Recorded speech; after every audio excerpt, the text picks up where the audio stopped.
got so much motherfucking design on right now. Break it down, bring it back, make it clap. I got 3 old thoughts, new guap, wear that thing. Bitches on my line, and you know.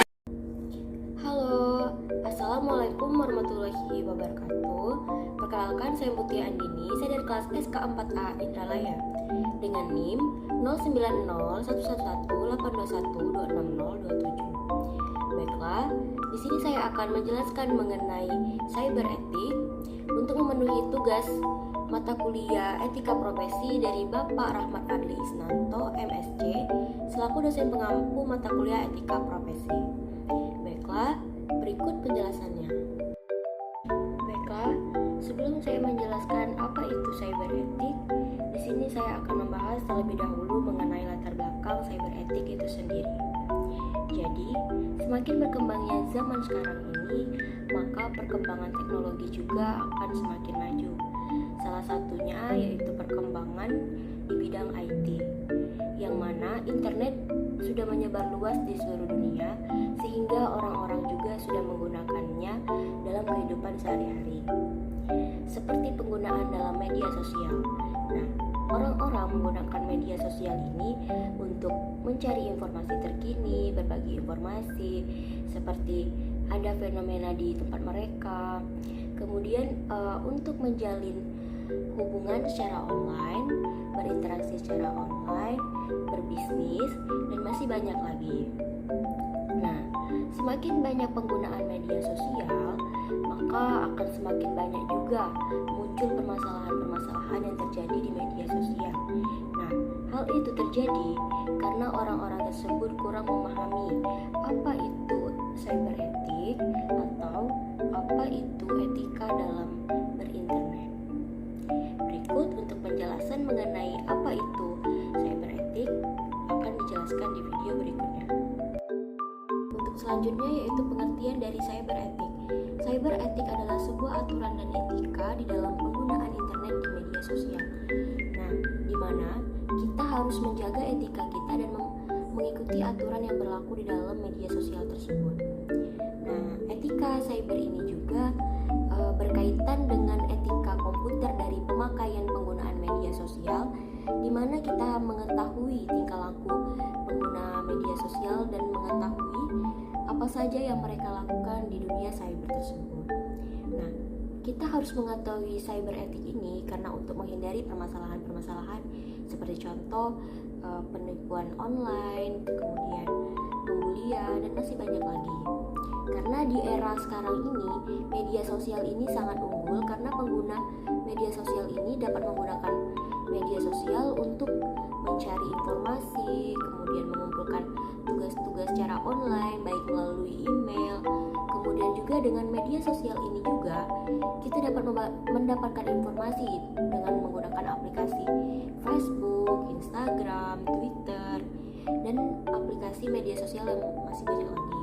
Nah, dengan media sosial ini juga kita dapat melakukan bertukar pesan, melakukan video call dengan menggunakan aplikasi WhatsApp.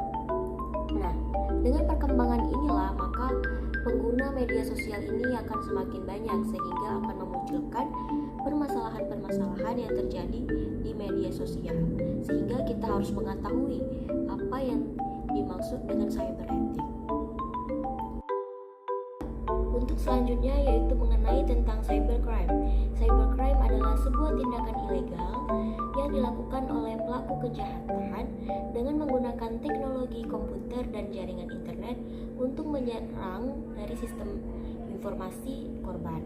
Nah, misalnya yaitu menghack media sosial, melakukan pembobolan perangkat dari seseorang untuk mengambil data pribadi mereka, kemudian membobol kartu kredit mereka untuk mengambil uangnya. Nah, dari cybercrime ini juga memiliki beberapa jenis kejahatan. Yang pertama yaitu identity theft, yaitu kejahatan yang dilakukan untuk mengambil data diri dari seseorang, yaitu seperti nama, nomor telepon, kartu identitas, itu untuk mengambil keuntungannya.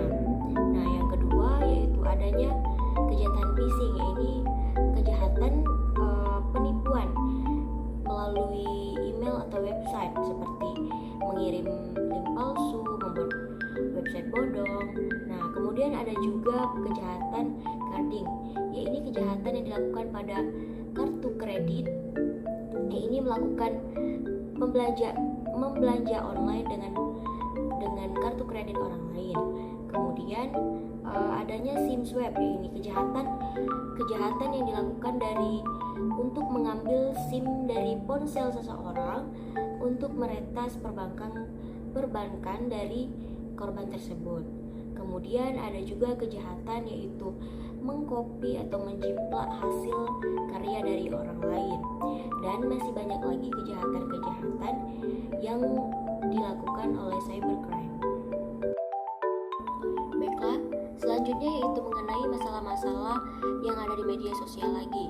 Nah, seperti penyebarluasan mengenai video pornografi yang dilakukan oleh orang-orang yang tidak bertanggung jawab. Yang kedua yaitu pelecehan seksual yang ditargetkan terhadap perempuan, yaitu dengan melakukan dan mengirimkan seperti video atau mengirimkan pesan-pesan yang tidak baik mengenai pelecehan seksual. Nah, kemudian adanya penyebarluasan dari data-data seseorang yang disebarkan untuk kepentingan pribadi mereka. Adanya penyebaran dan pembuatan dari berita-berita palsu. Dan yang terakhir juga adanya kasus bullying.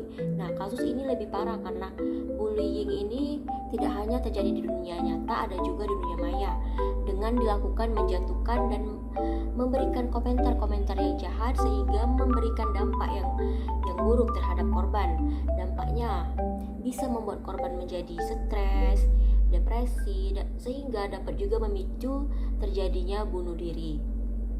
Nah, dari kasus-kasus yang terjadi di media sosial ini, sehingga pemerintah ini membuat undang-undang yang salah satunya yaitu Undang-Undang Nomor 19 Tahun 2018 mengenai tentang perubahan. Ada juga Undang-Undang Nomor 11 Tahun 2008 tentang Undang-Undang ITE, yaitu Informasi dan Transaksi Elektronik. Nah, dari undang-undang ini diharapkan agar pengguna media sosial itu melakukan media sosialnya dengan bijak sehingga mengurangi terjadinya kejahatan yang ada di media sosial seperti contoh-contoh yang sudah dijelaskan tadi. Kemudian rekan-rekan, akibat daripada tindak pidana yang dilakukan ini, penyidik mempersangkakan para tersangka ini dengan pasal-pasal. Yang pertama, pasal 27 ayat 1 junto pasal 45 ayat 1 Undang-Undang Nomor 19 Tahun 2016 tentang perubahan atas Undang-Undang Nomor 11 Tahun 2008 tentang ITE dengan pidana 6 tahun penjara. Pelaku dijerat pasal 32 dan pasal 49 Undang-Undang tentang Informasi dan Transaksi Elektronik dengan ancaman hukuman maksimal 6 tahun penjara. Dari Surabaya, Rahmat Ilyasan, iNews melaporkan. Dalam aksinya, pelaku mengirimkan link ke aplikasi pesan singkat korban yang menyatakan korban telah memesan paket dan kirimannya telah tiba. Korban yang penasaran membuka file karena tertulis lihat paket. Ternyata korban membuka link penipuan untuk meretas ponsel korban.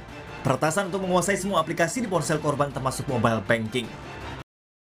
Selanjutnya yaitu menjelaskan tentang bagaimana cara kita agar kita tidak melanggar dari cyberetik. Nah, dari permasalahan-permasalahan yang sudah dijelaskan tadi, dapat disimpulkan bahwa cara kita agar tidak melanggar yaitu dengan mengikuti aturan-aturan yang berlaku di media sosial, menjaga etika kita dengan menjaga ketikan seperti tidak menggunakan kata-kata yang kasar, yaitu dengan menggunakan kata-kata yang sopan, kemudian tidak menggunakan caps lock secara berlebihan, tidak membagikan berita hoax.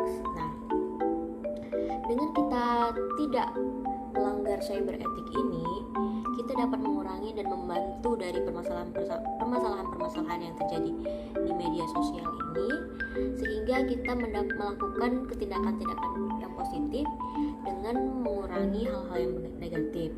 Jadi, gunakan internet dan media sosial dengan hal-hal yang positif agar tidak terjadi hal-hal yang kita inginkan.